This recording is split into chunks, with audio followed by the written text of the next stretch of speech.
Voyage astral, quelles sont les principales erreurs qu'on peut rencontrer et qui font que vous n'y arrivez pas? C'est le sujet de la vidéo d'aujourd'hui.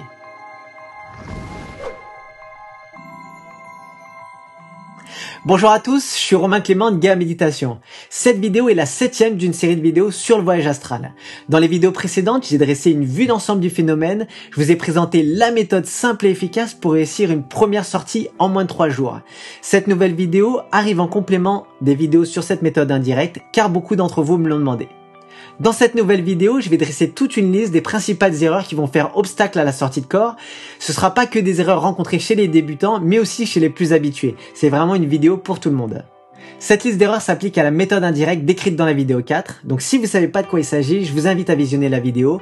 On a décrit dans cette vidéo les techniques de séparation et les cycles de techniques indirectes. Allez, sans plus tarder, on passe aux erreurs les plus communes. Quelles sont donc les erreurs typiques rencontrées avec la méthode indirecte? Tout d'abord, il y a l'absence de tentative de se séparer immédiatement au moment du réveil. On se réveille, on démarre directement des cycles de techniques indirectes alors qu'il faut en premier tenter de se séparer en se levant, en roulant sur le côté ou en lévitant. Sachez quand même que ça peut constituer jusqu'à 50% de votre réussite. Il y a une exception. Si au réveil vous vous réveillez en mouvement, vous pouvez démarrer directement ces cycles de techniques indirectes. L'absence d'enthousiasme est une autre erreur commune qu'on va rencontrer. Le désir de voir la technique se réaliser à tout prix, de s'identifier à elle, est une condition primordiale à la réussite de l'expérience. Si vous n'avez pas suffisamment d'enthousiasme, si vous n'avez pas suffisamment de motivation, ça va provoquer en général un endormissement banal au moment de la tentative. En même temps, il est très important que votre désir, votre enthousiasme soit dirigé vers les actions à accomplir. Certaines personnes ont moins de réussite que d'autres avec la méthode indirecte parce qu'elles ne respectent pas une règle très importante. Il faut effectuer au moins 4 cycles de techniques indirectes au moment du réveil jusqu'à ce que l'une d'elles se manifeste. Pourquoi c'est important? C'est très important parce que si vous ne respectez pas cette règle, vous allez avoir une baisse de la moitié de vos chances de réussir. Alors en ce qui me concerne, ça m'arrive régulièrement de me réveiller, de me dire que je suis trop réveillé, mais je continuais d'aller jusqu'à ces 4 cycles, ne serait-ce que pour m'exercer, pour continuer à m'habituer à respecter cette routine. Et vous allez voir que au bout d'un moment, vous allez vous endormir et revenir plus facilement dans cet état de somnolence nécessaire entre la veille et le sommeil. Quelle grosse erreur va faire obstacle au dédoublement? Le changement injustifié de technique. Alors malgré toutes les instructions nettes et précises données au départ, plusieurs débutants vont avoir tendance à s'obstiner à changer de technique au bout de 3-5 secondes alors que l'une d'elles commence à montrer des signes positifs. C'est vraiment une grosse erreur. Il faut dans ces cas-là persévérer, continuer avec cette technique pour amplifier tous les symptômes et ensuite tenter une séparation. Dans le même style, il va y avoir la continuation injustifiée d'une technique échouée. Si vous voyez au bout de 3 à 5 secondes qu'une technique ne fonctionne pas, ne perdez pas de temps, passez à la suivante. Ne vous obstinez pas comme ça sur la même technique. Le but de la cyclisation des techniques indirectes, c'est vraiment de les effectuer rapidement jusqu'à ce que l'une d'elles s'active. Passons à l'oubli de se séparer. Alors ça va vraiment être l'erreur typique qu'on va rencontrer au début. Notez bien, sachez bien qu'au moment du réveil, bien souvent vous êtes déjà dans l'état de dédoublement, même si vous avez l'impression d'être dans votre corps physique. À ce moment-là, tentez immédiatement de vous séparer en vous levant, en roulant ou en lévitant. Ensuite, si ça marche pas, vous passez aux techniques indirectes et le but c'est vraiment d'amplifier. Et au moindre signe, au moindre symptôme positif, essayez de l'amplifier et de vous séparer à nouveau.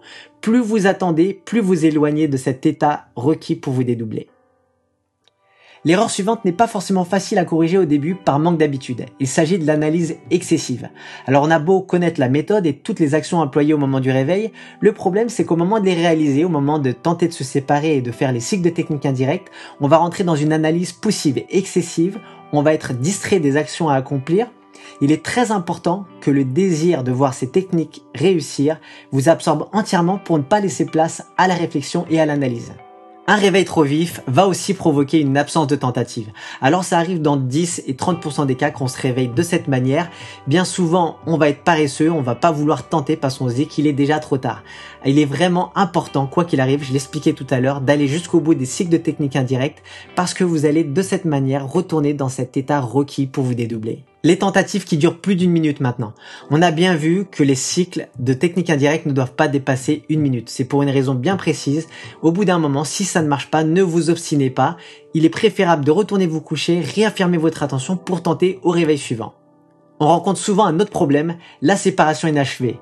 Alors plusieurs fois, on commence toutes les techniques indirectes, on commence à sentir une séparation à partir d'un membre. Ça peut être le bras ou la jambe, et dans le reste du corps, on ressent une lourdeur qui nous maintient dans le corps physique. À ce moment-là, il est important de ne pas céder, de ne pas abandonner. Mettez-y vraiment toutes vos volontés jusqu'à ce que la séparation complète se produise. Passons maintenant à la méconnaissance théorique de l'état de dédoublement. Alors c'est une erreur typique qu'on va rencontrer chez les débutants. La plupart du temps, vous allez vouloir ressentir absolument la séparation du corps astral avec le corps physique, mais sachez bien que ça se produit que dans certains cas.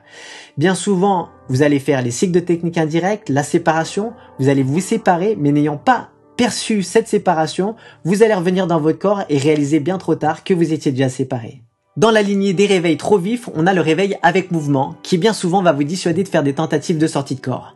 On a vu précédemment qu'un réveil immobile les yeux fermés était une condition préférable, mais c'est pas obligatoire. Alors inutile d'attendre le réveil idéal pour faire des tentatives, utilisez vraiment chaque réveil qui vient. Quelle autre erreur va diminuer vos chances de réussite de faire un voyage astral?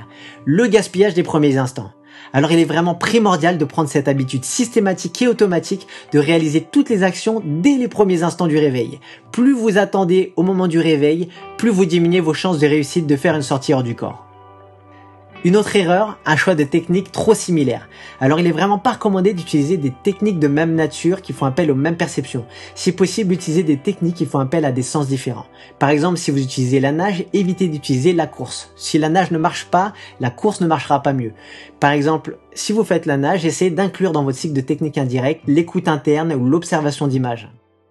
Dans la même lignée, l'application d'une seule et même technique. Alors on a vu précédemment que le succès de la méthode indirecte reposait vraiment sur tout cet éventail de techniques accessibles à tous. C'est pour ça qu'il est vraiment très important de choisir au minimum 2 à 3 techniques à effectuer au moment du réveil, au risque de diminuer grandement vos chances de réussite de vivre l'état de dédoublement. Si une technique ne marche pas à un moment donné, ça ne veut pas dire qu'elle ne marchera pas plus tard. Je vais vous parler maintenant d'une erreur qu'il est assez difficile à détecter quand on débute et qui peut vous empêcher de vivre pleinement votre voyage astral. Alors parfois, il est tellement impossible de vraiment distinguer la séparation d'un vrai mouvement physique que les débutants vont pas croire en ce qu'ils sont en train de faire. Qu'est-ce qui va se passer derrière? Un peu déçus, ils vont retourner dans leur corps physique et réaliser bien trop tard qu'ils étaient déjà dissociés. À ce moment-là, il peut être utile d'utiliser des tests de contrôle des réalités. Alors si ça vous arrive, si vous avez un doute, si vous n'êtes pas sûr d'être déjà séparé, par exemple, essayez de vous pincer le nez. Dans 90% des cas, si vous arrivez à respirer au travers, c'est que vous êtes déjà dissocié.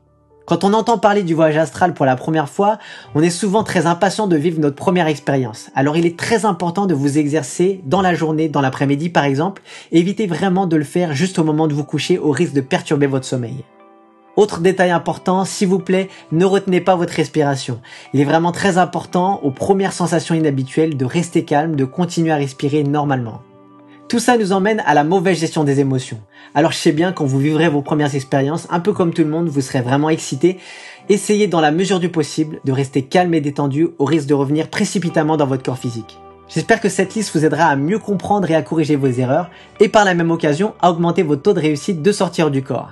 Je suis d'ailleurs vraiment curieux de connaître toutes les erreurs que vous faites le plus souvent, les obstacles que vous rencontrez, alors surtout n'hésitez pas de les partager avec moi en commentaire sous la vidéo. Je me ferai un plaisir de vous aider, vous aiguiller dans la mesure du possible. Certains d'entre vous m'ont proposé une petite aide pour montrer leur soutien, alors un petit pouce, un commentaire d'encouragement et vous abonner à la chaîne me ferait grandement plaisir. D'ailleurs j'en profite pour remercier tous ceux qui l'ont déjà fait, merci vraiment du fond du cœur pour tous vos messages. Maintenant que vous avez pu identifier les quelques erreurs à votre pratique, je vous dis à bientôt et bon voyage astral.